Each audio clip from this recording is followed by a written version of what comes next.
אז מה כל חברים כאן שבסרטון והחלפתי טלפון.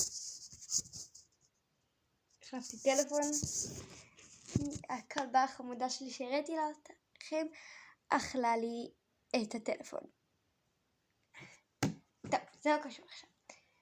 היי לכולם, היי גם למישל. מישל היא חברה טובה שלי ושלחתי לה סרטון בשביל שהיא תעשה לי עוקב, כי היא רצתה לראות סרטונים שלי. אז היי מישל, זה לא קשור.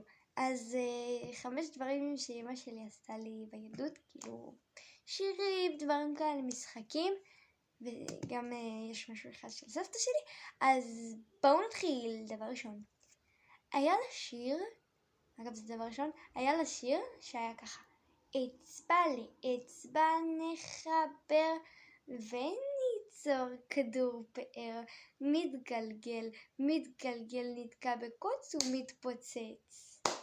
אז כן. דבר שני, סבתא שלי, מתי שהיינו בפרחה, היא הייתה אוהבת לתפוס לי ברגליים ולעשות שווים, קוויש קוויש, כאילו היא הייתה קריש ואני הייתי דג, ועשתה ככה וככה. בקיצור זה היה כיף.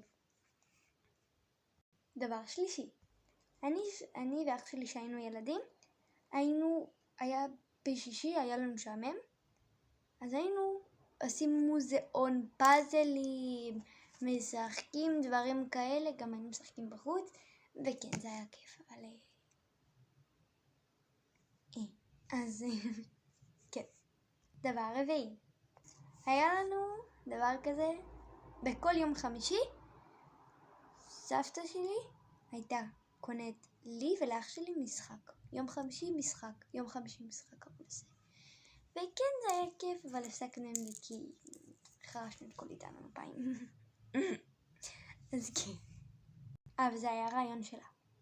דבר חמישי ואחרון, לפעמים בימי שבת היינו כזה יוצאים לפיקניק, כזה פיקניק.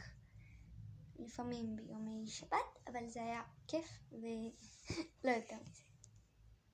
וטעים, חשוב. בוא נעבור לסגיר. טוב, מקווה שנהנתם מהסרטון, שימו לייק, עוקב, שיתוף, תגובה, לא שיתוף, אל תשתפו. וזהו, נתראה בסרטון הבא, ביי!